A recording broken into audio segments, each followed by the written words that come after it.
Welcome back to our channel Kiruthika எனர்ஜிஎஸ்என். So இன்றைக்கி நம்மளோட சேனலில் ஒரு இம்பார்ட்டண்ட் அப்டேட் பிஜிடிஆர்பி 2025 பற்றி தான் பார்க்க போகிறோம். ஸோ இதில் நம்மளோட சேனலை பொறுத்த வரைக்கும் encourage, educate and elevate, sharing is caring அப்படிங்கிறது தான் என்னோட மோட்டிவ். ஸோ இதில் வந்து பார்த்திங்கன்னா 2017 பிஜிடிஆர்பி கிளியர் பண்ணுறதுக்கு என்ன மாதிரியான study strategies and notes and என்னோடய ஒர்க்கோட டிஸ்கிரிப்ஷன் அப்படின்னு சொல்லலாம். ஸோ அதை பற்றி தான் இதில் டீட்டெயிலாக ஷேர் பண்ண போகிறேன். So how to crack my PGTRB exam in my first attempt in 2017. முதல் முயற்சியிலே முதுகலை ஆசிரியர் தேர்வில் வெற்றி பெற்றது எப்படி, என்ன செய்யணும், அதை டீட்டெயிலாக ஸ்டெப் பை ஸ்டெப்பாக என்னோடய நோட்ஸை வச்சு உங்களுக்கு எக்ஸ்பிளைன் பண்ணியிருக்கேன். ஸோ ஏற்கனவே நான் இதை மாதிரி ஒரு வீடியோ போட்டிருக்கேன். ஸோ புதுசாக வந்திருக்கவங்களுக்காக இந்த வீடியோ. ஸோ வீடியோக்குள்ளே போகிறதுக்கு முன்னாடி கிருத்திகா எனர்ஜி எசன்ஸை இது வரைக்கும் சப்ஸ்கிரைப் பண்ணாதவங்க சப்ஸ்கிரைப் பண்ணிக்கோங்க. நோட்டிஃபிகேஷன் பெல் ஐக்கானை கிளிக் பண்ணிக்கோங்க. இங்கிலீஷ் சம்மந்தப்பட்டதை பற்றி தான் இதில் கொடுக்க போகிறோம். பட் மோரோவர் நமக்கு educational psychology, Tamil eligibility test, GK இதை பற்றின காமன் மேஜர் அண்ட் அந்த எக்ஸாம்ஸ்லேயுமே எப்படி நம்ம எக்ஸாமுக்கு தயாராகிருந்தேன், அது எப்படி படித்தா எப்படி செலக்ட் ஆக முடியும் அப்படிங்கிற என்னோடய எக்ஸ்பீரியன்ஸ் வந்து கண்டிப்பாக உங்களுக்கு பெரிய கைடன்ஸாகவும் ஒரு பெரிய ஹெல்ப்பிங் ஹேண்டாகவும் இருக்கும் அப்படிங்கிறதுல எந்தவித மாற்று கருத்தும் இல்லை. அப்படிங்கிறதுனால தான் நம்மளோட சேனலை இது வரைக்கும் சப்ஸ்கிரைப் பண்ணாமல் இருக்கிற பிஜிடிஆர்பி 2025 எப்படியாவது உள்ளே போகணுன்னு நினைக்கிற பிஜி டீச்சர்ஸாக ஆகணும்னு நினைக்கிற எல்லோரும் கண்டிப்பாக சப்ஸ்கிரைப் பண்ணிக்கோங்க. ஸோ இன்றைக்கி வீடியோ பார்த்தோம் அப்படின்னா பிஜிடிஆர்பி 2025 என்ன இப்போ நமக்கு நியூ சிலபஸ் வந்துடுச்சு. கொஞ்சம் ரிமூவ்டு யூனிட்ஸ் இருக்குது, ஆடட் யூனிட்ஸ் இருக்குது, அதாவது புதுதாக சேர்க்கப்பட்ட யூனிட் இருக்குது, அடுத்து ரிமூவ் பண்ண யூனிட்ஸும் இருக்குது. சைக்காலஜி அண்டு ஜிகேக்கு இன்னும் யூனிட் நமக்கு கொடுக்கல. அதே சிலபஸ் மேக்ஸிமம் இப்போ நமக்கு நீங்கள் இங்கிலீஷை இதில் டிஸ்கிரைப் பண்ண என்னோடய நோட்ஸை வச்சு சொல்ல போகிறேன். இப்போ இங்கிலீஷை எப்படி கொஞ்சம் இன்க்ரீஸ் ஆகிருக்கும் அது மாதிரி தான் சைக்காலஜியும் சரி ஜிகேயும் சரி இன்க்ரீஸ் ஆகும். புதுசாக சில யூனிட்ஸ் மட்டும் ஆட் ஆகலாம், அவ்வளோதானே ஒழிய வேறு எந்த புதிய விஷயங்களும் நம்ம பயப்படுற அளவுக்கோ இல்லை செய்ய முடியாத அளவுக்கோ படிக்க முடியாத அளவுக்கோ அதில் போகிறதில்ல. ஸோ முதல் முயற்சி அப்படிங்கும்போது நமக்கு என்ன பாயிண்ட் அப்படின்னா, ஏற்கனவே 2-3 வீடியோ போட்டிருக்கேன். பிஜிடிஆர்பி 2024 வெல் பிகினிங் அப்படின்னு போட்டிருக்கேன். அதையும் நான் இதில் கீழே பின் பண்ணுறேன், அதையும் பாருங்கள். ஸ்டடி பிளான் ஒரு 90 டேஸ்க்கான ஸ்டடி பிளானும் கொடுத்துருக்கேன், அதையும் நான் பின் பண்ணுறேன் பாருங்கள். ஸோ இதுக்கப்புறம் நம்ம அடுத்து ஸ்டடி பிளான் எப்படி நீங்கள் கஸ்டமைஸ் பண்ணி கொடுக்கலாம் அப்படிங்கிறதையும் நான் அடுத்தடுத்த வீடியோஸில் நான் உங்களுக்கு தெளிவாக சொல்கிறேன்.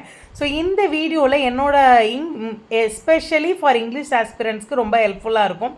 அதே மாதிரி நீங்கள் தமிழாக இருக்கலாம், எக்கனாமிக்ஸாக இருக்கலாம், ஃபிசிக்ஸாக இருக்கலாம், கெமிஸ்ட்ரியாக இருக்கலாம், எப்படி உங்களோட ஸ்டடி ஸ்ட்ராட்டஜிஸை வடிவமைச்சிக்கிறது, கஸ்டமைஸ் பண்ணிக்கிறது, அதை எப்படி பண்ணால் உங்களுக்கு எஃபெக்டிவாக இருக்கும், முதல் தடவை நீங்கள் முயற்சி பண்ணும்போதே அதை எப்படி ஜெயிக்க முடியும் அப்படிங்கிறதுக்கான ஒரு சில முக்கியமான விஷயங்கள் தான்.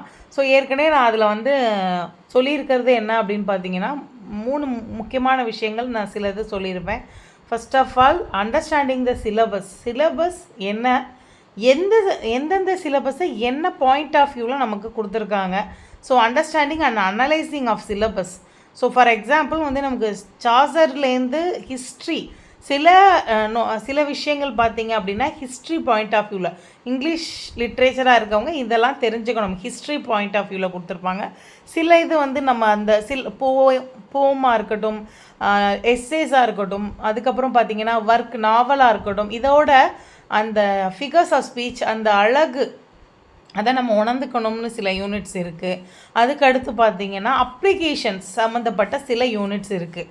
ஸோ நம்ம இப்போ டீச்சிங் பண்ண போகிறோம் அப்படின்னா நமக்கு கிரிட்டிசிசம் எப்படி இருக்கும், லிட்ரேச்சரோட கிரிட்டிசிசம் எப்படியெல்லாம் இருந்துச்சு, அதுக்கப்புறம் அப்ளிகேஷன் இப்போ லாஸ்ட்டாக கொடுத்துருக்க இந்த ஃபிகர்ஸ் ஆஃப் ஸ்பீச்சாக இருக்கட்டும், சினானிம்ஸ் ஆண்டனிம்ஸாக இருக்கட்டும், இந்த மாதிரியான சில விஷயங்கள் இதெல்லாம் நம்ம எப்படி தெரிஞ்சுக்க போகிறோம். அப்போ யூனிட்டை நம்ம அண்டர்ஸ்டாண்டிங் அண்ட் அனலைசிங் த சிலபஸில் எந்த யூனிட்டு இப்போ நம்ம ஸ்கூல்ஸில் பார்த்திங்களா லேர்னிங் அவுட்கம், லேர்னிங் அப்ஜெக்டிவ்னு ஒன்று இருக்குது, லேர்னிங் அவுட்கம்னு ஒன்று இருக்குது. லேர்னிங் அவுட்கம் ஸோ எல்ஓ அப்படின்னு சொல்லி ரொம்ப ஃபெமிலியராக இருக்குது, நம்மளோட ஸ்கூல் எஜுகேஷனில் இருக்கவங்களுக்கு தெரியும். ஸோ லேர்னிங் அவுட்கம் அப்படின்னு பார்த்தீங்கன்னா கற்றல் விளைவு. நம்ம இதை கற்றுக்கிறதுனால நமக்கு என்ன கிடைக்கிது, எல்ஓ டெஸ்ட்டுன்னு கூட இருக்குது. அப்போ என்ன அந்த நம்ம எதுக்காக அந்த சிலபஸை ப்ரிஸ்கிரைப் பண்ணியிருக்காங்களோ அந்த பாயிண்ட் ஆஃப் வியூவில் நம்ம படிக்கணும். ஸோ ரொம்ப முக்கியமான பாயிண்ட் அதுதான். ஸோ அந்த மாதிரியான ஒரு யூனிக் வியூவோடு நீங்கள் அதை பார்த்தீங்க அப்படின்னா நீங்கள் படிக்கிற விஷயங்கள் வந்து எதுக்கு வெயிட்டேஜ் கொடுத்து படிக்கணும், எதை வெயிட்டேஜ் கொடுத்து, ஃபார் எக்ஸாம்பிள் ஷேக்ஸ்பியர் கிட்ட என்ன வெயிட்டேஜ் கொடுத்து படிக்கணும் அப்படிங்கிறத நம்ம தெரிஞ்சுக்க முடியும். ஸோ அந்த மாதிரியான அனலைசிங்கை பற்றி தான் இனிமேல் அடுத்தடுத்த வீடியோ போட போகிறோம். ஸோ நிறைய பேர் செப்பரேட் யூனிட்டாக போடுங்க அப்படின்னு கேட்டிருக்கீங்க. பட் அதுக்கான வியூ வந்து நிறைய இல்லை. அப்படின்னா என்னென்னா ஒரு வீடியோ நிறைய பேர் பார்க்கல அப்படிங்கிறத விட நான் போடுற வீடியோவும் சரி நீங்கள் படிக்கிற ஒரு சிலபஸும் கோரிலேட் ஆகுமா அப்படின்னு தெரியாது. ஸோ நிறைய ஸ்ட்ராட்டஜிஸ், டிப்ஸு, ஹிஸ்ட்ரி, டைம்லைன், இந்த மாதிரி இங்கிலீஷை எப்படி ஸ்ப்ளிட் பண்ணி படிக்கலாம் அப்படிங்கிறத பற்றி நான் தெளிவாக சொல்லுவேன். அதே மாதிரி எஜுகேஷ்னல் சைக்காலஜியாக இருக்கட்டும், தமிழ் எலிஜிபிலிட்டி டெஸ்ட்டாக இருக்கட்டும், ஜிகேவாக இருக்கட்டும், நம்மளோட டெஸ்ட் பேட்ச் ஸ்டூடெண்ட்ஸு ரொம்ப தெளிவாக பார்த்துட்ருக்காங்க. அவங்களுக்கும் ஒரு டெஸ்ட் பேட்ச்சு இப்போ ஜான்வரி 1 ஸ்டார்ட் பண்ண போகிறோம். அவங்களுக்கான இதுவும் நான் அடுத்தடுத்த வீடியோவில் வந்து என்ன மாதிரியான நம்மளோட ஸ்டடி ஸ்கீம் என்ன டெஸ்ட் பேட்ச் கொடுக்குறோம், நோட்ஸ் கொடுப்போமா, இந்த மாதிரியான விஷயங்களையும் நான் சொல்கிறேன். ஸோ இப்போது இந்த வீடியோவில் என்ன முக்கியமான விஷயங்களை நான் ஷேர் பண்ணியிருக்கேன் அப்படின்னு பார்த்தீங்கன்னா, என்னோட நோட்ஸ் 1 to 10th வரை யூனிட்டுக்குமான நோட்ஸு எப்படிப்பட்ட நோட்ஸ் இருக்கும், எப்படியெல்லாம் அதை நான் ரிவிஷனுக்கு யூஸ் பண்ணுவேன் அதுதான். ஸோ ஃபஸ்ட்டு நான் சொல்லியிருந்தேன் understanding the syllabus, understanding and analysing the syllabus. Second வந்து டைம் டேபிள். தேர்டு வந்து நோட்ஸ் அண்ட் ஸ்டடி, அதுதான் ரொம்ப முக்கியமானது. ஸோ இதில் வீடியோவில் பார்க்கும்போது உங்களுக்கு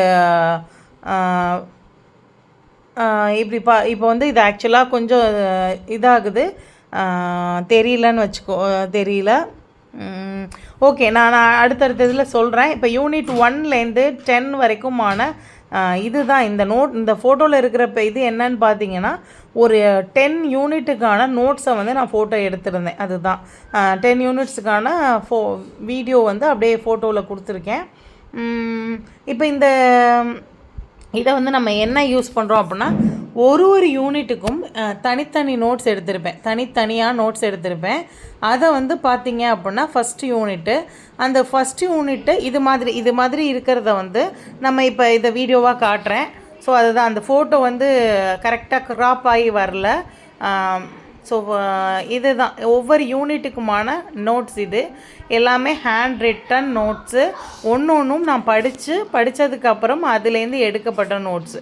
ஸோ இதில் பார்த்தீங்க அப்படின்னா யூனிட் 1லேருந்து 2, 3, 5, 10 வரைக்கும் இருக்குது. இது இல்லாமல் எப்படி இந்த நோட்ஸை நான் எடுப்பேன் அப்படின்னா, நீங்கள் ஒரிஜினல் டெக்ஸ்ட் புக்கு வாங்கிக்கணும். ஒரிஜினல் டெக்ஸ்ட் புக் ஆர் அந்த ஒரிஜினல் டெக்ஸ்ட் புக்கை பேராஃப்ரைஸ் பண்ணுற ஒரு டெக்ஸ்ட் புக்காக கூட இருக்கலாம்.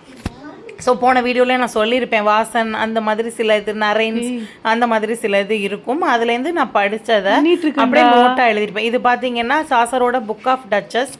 அதுக்கப்புறம் வந்து இது ஃபஸ்ட் யூனிட்டில் என்னென்ன ஹெட்டிங் இருக்குதுன்னு பார்த்துருக்கோம். இது பார்த்தீங்கன்னா அதுக்கப்புறம் வந்து சாசரோட புக் ஆஃப் டச்சஸ் நோட்ஸ் எழுதியிருக்கேன். ஸோ இதில் வந்து இந்த மாதிரி தான் யூனிட் 1 இருக்கும் அப்படிங்கிறது தான். ஸோ இதில் பாருங்கள், புக் ஆஃப் டச்சஸ் எப்படி நோட்ஸ் எழுதியிருக்கோன்னு, த டெத் ஆஃப் பிளான்ச்னு சொல்லலாம், ஷார்ட் போயம். அதுக்கப்புறம் அதோட டேட் 12/9/1368, பிளான்ச் ஆஃப் லாங்கெஸ்டர். அது Chaucer wrote commemorate the death of Blanche of Lancaster. So இதெல்லாம் வந்து என்னோடய நோட்ஸு. இது வந்து ஆக்சுவலாக இந்த வீடியோவில் வந்து இது பண்ணி சரியாக காட்ட தெரிலன்னு நினைக்கிறேன். நான் அடுத்தடுத்த இதில் இதை கரெக்ஷன் பண்ணிக்கிறேன். ஏன்னா நான் போடும்போது இது கரெக்டாக வந்தது. இப்போ இது வந்து ரெசல்யூஷன் கம்மியாக காட்டுது. Sorry for the inconvenience. முன்னாடி வந்த வீடியோவும் அந்த இஷ்யூவில் தான் கொஞ்சம் இதாகிடுச்சு. ஸோ இது வந்து அந்த புக் ஆஃப் டச்சஸோட என்னோடய யூனிட் நோட்ஸ் அப்படின்னு எடுத்துக்கலாம். ஸோ இதுதான் இதில் கொடுத்துருக்கேன். இதுதான் அந்த நோட்ஸாகவும் நான் கொடுத்துருக்கேன். பார்த்திங்கன்னா யுலைசஸ் வந்து ஜாஃப்ரே சாசரோட முக்கியமான பார்ட் வந்து இதில் அப்படியே எடுத்து எழுதியிருக்கோம். இது வந்து நமக்கு எந்த அளவுக்கு யூஸ்ஃபுல்லாக இருக்குன்னு உங்களுக்கு தெரியும். யூனிட் 1ஓட நோட்ஸு ஃபுல்லாக உங்களுக்கு நான் காமிச்சிருக்கேன் இதில். ஸோ அடுத்ததாக பார்த்தோம் அப்படின்னா யூனிட் 1ல் டாக்டர் ஃபாஸ்டஸ் ரெண்டு இதில் எழுதியிருக்கோம். அடுத்து டாக்டர் ஃபாஸ்டஸ், ஃப்ரான்சிஸ் பேக்கனோடது, பயர் ஃப்ளோமன். இந்த மாதிரி ஒவ்வொரு யூனிட்டோட என்னோடய நோட்ஸ் வந்து இப்படி தான் இருக்கும். யூனிட் 5 வந்து வால்போன், பென் ஜான்சனோட வால்போன். அப்புறம் ஒவ்வொரு நோட்ஸாக அதில் வந்து எடுத்திருக்கோம். ஸோ கிறிஸ்டோபர் மார்லோவோட ஃபாஸ்டஸ்ட் மட்டும் 3 இருக்குது. ஸோ 3 டைப் ஆஃப் புக்லேருந்து எடுத்தது. ஜான் வெப்ஸ்டரோட ஒயிட் டெவில், அவரோடது புக் வந்து வால்பனோட பென் ஜான்சனோட வால்பன். இந்த மாதிரி ஒவ்வொருத்தரோட நோட்ஸும் இதில் தெளிவாக டிஸ்கிரைப் பண்ணியிருக்கோம். ஸோ இப்போ அடுத்து பார்த்தோம் அப்படின்னா அடுத்த யூனிட் வந்து யூனிட் 10ஓடதை பார்த்தீங்க அப்படின்னா நமக்கு ஸ்ட்ரிக் அண்ட் ஒண்டாட்ச் அதோடதில் வரும். போர்ட்ரேட் ஆஃப் ஏஞ்சலிகா, தாமஸ் மோரோட 4 திங்ஸ், த லிட்டில் 4 திங்ஸ். அதுக்கப்புறம் பார்த்தீங்கன்னா த காமிக் பேஸ்ட்ரல் மொழி அவங்களோடது. ஸோ இதெல்லாம் தான். அடுத்து யூனிட் 9 எடுத்துக்கிட்டிங்க அப்படின்னா யூனிட் 9ல் வந்துட்டு பிளாட்டோ ரிப்பப்ளிக்கோட பிளாட்டோ அவரோட ரிப்பப்ளிக் 2. அதுக்கப்புறம் வந்துட்டு ட்ரெடிஷ்னல் அண்டு அந்த எஸ்ஸே அவரோட எஸ்ஸே. அதுக்கப்புறம் வந்து பார்த்திங்க அப்படின்னா ஸ்டடி ஆஃப் பொயட்ரி. இதெல்லாம் நோட்ஸ். இந்த மாதிரி தனித்தனியாக ஒரு யூனிட்டுக்கும் தனித்தனியாக ஒரு ஃபோல்டர் போட்டு நான் எடுத்து வச்சுருவேன். Preface to the Shakespeare, advancement of learning by Francis Bacon. இதெல்லாம் வந்து நமக்கு யூனிட் 9 கிரிட்டிசைசம், லிட்ரரி கிரிட்டிசிசமில் வந்துடும். ஸோ இதுதான். ஸோ இதுக்கப்புறம் இது மாதிரி 10 யூனிட்டுக்கும் தயார் பண்ணதுக்கப்புறம் ரிவிஷன் பண்ணி காமன் இம்பார்ட்டண்ட் பாயிண்ட்ஸ் 1 to 10 இதில் என்னென்னலாம் இருக்கும்னா 1 to 10 இருக்கிற காமன் இம்பார்ட்டண்ட் பாயிண்ட்ஸ் இருக்கும். அதுக்கப்புறம் வந்து பார்த்திங்க அப்படின்னா figures of speech, important dates, timelines of poets, அவங்க பர்த் டேட்டு, அதுக்கப்புறம் அவங்க death date, publication of books, இதெல்லாம் நம்ம கொடுத்துருப்போம். ஸோ காமன் பாயிண்ட்ஸு அப்படின்னு எடுத்துக்கிட்டிங்கன்னா நிறைய கொடுக்கலாம். ஏன்னா 1 to 10 ரொம்ப இம்பார்ட்டண்ட்டான பாயிண்ட்ஸ் எது அப்படின்னு எடுத்துக்கிட்டிங்கன்னா இதுதான். ஃபிகர்ஸ் ஆஃப் ஸ்பீச், எந்தெந்த போயம்லாம் இருக்கோ அதில் இருக்க ஃபிகர்ஸ் ஆஃப் ஸ்பீச் அண்ட் ஓவராலாக தெரிஞ்சிக்க வேண்டிய எல்லா ஃபிகர்ஸ் ஆஃப் ஸ்பீச்சும் எடுத்திருக்கோம். அதுக்கப்புறம் பார்த்திங்கன்னா ஜென்ரல் டைம்லைன். ஸோ ஹிஸ்ட்ரியோட டைம்லைனே ரொம்ப பெருசு. ஸோ எந்த பீரியடை வந்து ரெனசான்ஸ்னு சொல்லுவோம், எந்த பீரியடை வந்து உங்களுக்கு வந்து ரிஃபர்மேஷன்னு சொல்லுவோம். அதுக்கப்புறம் வந்து அமெரிக்கன் லிட்ரேச்சரோட ஸ்டார்டிங் பாயிண்ட் என்ன, எண்டிங் பாயிண்ட் என்ன, காமன்வெல்த் லிட்ரேச்சர்னா என்ன, இந்தியன் ரைட்டிங் இன் லிட்ரேச்சர் எப்போ ஸ்டார்ட் ஆகுது, அதில் யாரெல்லாம் ரொம்ப ப்ராப்பரான ஆத்தர்ஸ் யார், ஸோ ட்ரான்ஸ்லேஷனில் யார் ரொம்ப ஹையாக இருக்காங்க. அதுக்கப்புறம் பார்த்திங்கன்னா காமன் பாயிண்ட்ஸ்னு எடுத்துக்கும்போது ஒவ்வொரு பீரியட் ஆஃப் ஹிஸ்ட்ரியிலையும் ரொம்ப இம்பார்ட்டண்ட்டான டைம்லைன்ஸ் இருக்கும். அந்த டைம்லைன்ஸு இதெல்லாமே நம்ம காமன் பாயிண்டில் வந்து கொடுத்துருப்போம். இதுக்கு அடுத்து பார்த்தீங்க அப்படின்னா முக்கியமான இதில் இண்டெக்ஸ் அப்படின்னு சொல்லக்கூடிய இந்த காமன் பாயிண்டில் என்னென்ன இருக்கும் அப்படிங்கிறதையும் நான் கொடுத்துருப்பேன். ஸோ இதில் என்னெல்லாம் இருக்குன்னு போது ஏற்கனவே சொன்ன மாதிரி ஃபிகர்ஸ் ஆஃப் ஸ்பீச். அடுத்த முக்கியமான விஷயம் என்னென்னா நம்ம கொடுத்துருக்க ப்ரிஸ்கிரைப்டு சிலபஸில் இருக்கிற போயத்தில் இருக்கிற இம்பார்ட்டண்ட் லைன்ஸ், அதோட மீனிங்ஸை தனியாக எடுத்து எழுதியிருப்போம். ஃபார் எக்ஸாம்பிள் யூனிட் 1 அப்படின்னா உங்களுக்கு என்ன போயம் கொடுத்துருக்கோம், இப்போ ப்ரோதலமியன் எபிதலமியன் அதோட லைன்ஸ் என்னென்ன, நிம்ப்பு என்ன மாதிரி டிஸ்கிரைப் பண்ணுறாங்க, ஹையட்ஸ் என்னென்ன, எதெல்லாம் வந்து காடஸ் ஆஃப் மூன்னா யார், காடஸ் ஆஃப் லவ்னா யார், இந்த மாதிரியான முக்கியமான போயம் லைன்ஸ் கொடுத்துருப்போம். அடுத்து எஸ்ஏல important lines, for example sesame and lily இருக்குது.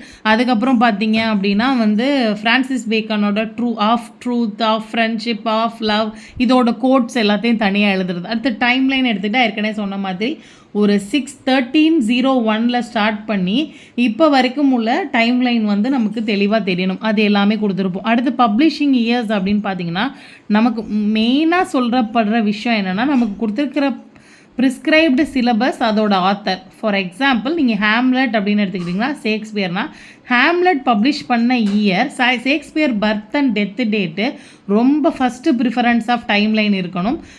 இது மாதிரி எல்லா ப்ரிஸ்கிரைப்டு சிலபஸோட பப்ளிஷிங் இயர் அண்டு அவங்க ஆத்தரோட பர்த் அண்ட் டெத்து டேட்டு. அதுக்கு அடுத்து வர்றது என்னென்னா அவங்க எழுதின மற்ற புக்ஸோட ட்ரையாலஜின்னு சொல்லக்கூடிய டைம்லைன், எது ஃபஸ்ட்டு பப்ளிஷ் பண்ணாங்க, அடுத்து எது செகண்ட் பப்ளிஷ் பண்ணாங்க. ஏன்னா வந்து நிறைய இந்த மேட்ச் த ஃபாலோவிங் கேட்கும்போது ஃபஸ்ட்டு செகண்டு அப்படிங்கிறத அந்த ஜம்பிள்டு அது மாதிரி வரிசைப்படுத்தணும், 1 2 3 4 அப்படிங்கிறது. So books and authors. So books and authors வந்து நமக்கு ரொம்ப தெளிவாக தெரியணும். இந்த புக்கை யார் எழுதியிருக்கா, அடுத்து இந்த புக்கில் வந்து இந்த ஆத்தரோட என்ன கனெக்ஷன் இருக்குது, என்ன செலிப்ரேஷன் இருக்குது, ஸோ எதுக்காக அவங்கள வந்து இந்த புக்கை வந்து செலிப்ரேட் பண்ணாங்க, எந்த பீரியடில் நடந்துச்சு அப்படிங்கிறது. அடுத்து ஃபாதர்ஸ் அண்ட் ஃபவுண்டர்ஸ் வந்து நமக்கு ஏற்கனவே 2 வீடியோ போட்டிருக்கேன் நான். ஸோ ஃபாதர்ஸ் அண்ட் ஃபவுண்டர்ஸ்னு இருக்கும் ஒரு இது. அது என்னன்னா பார்த்தீங்கன்னா ஒரு நேம் தான், யாரை ஃபஸ்ட்டுன்னு சொல்கிறாங்க, யாரை செகண்டுன்னு சொல்கிறாங்க, அந்த மாதிரி வரும். ஸோ எல்லாருக்குமே தெரியும் இந்த ஃபஸ்ட்டு யார் வந்து அமெரிக்கன் லிட்ரேச்சரை ஃபஸ்ட்டு கொண்டு வந்தார், ஃபாதர் ஆஃப் அமெரிக்கன் லிட்ரேச்சர். அதுக்கப்புறம் பார்த்தோம்னா father of Indian drama, father of English drama, Henry Gibson. அதுக்கப்புறம் இந்த மாதிரியான விஷயங்கள். அடுத்து ஒவ்வொரு யூனிட்டுக்கும் இம்பார்ட்டன்ட் பாயிண்ட். ஸோ ஒரு யூனிட்டு எப்படி எடுத்துக்கிட்டிங்க அப்படின்னா அந்த யூனிட்டில் இருக்கிற ரொம்ப முக்கியமான திரும்ப திரும்ப கேட்கக்கூடியது இதுதான் நம்மளோட டைம் லைன் அப்படின்னு எடுத்துக்கலாம்.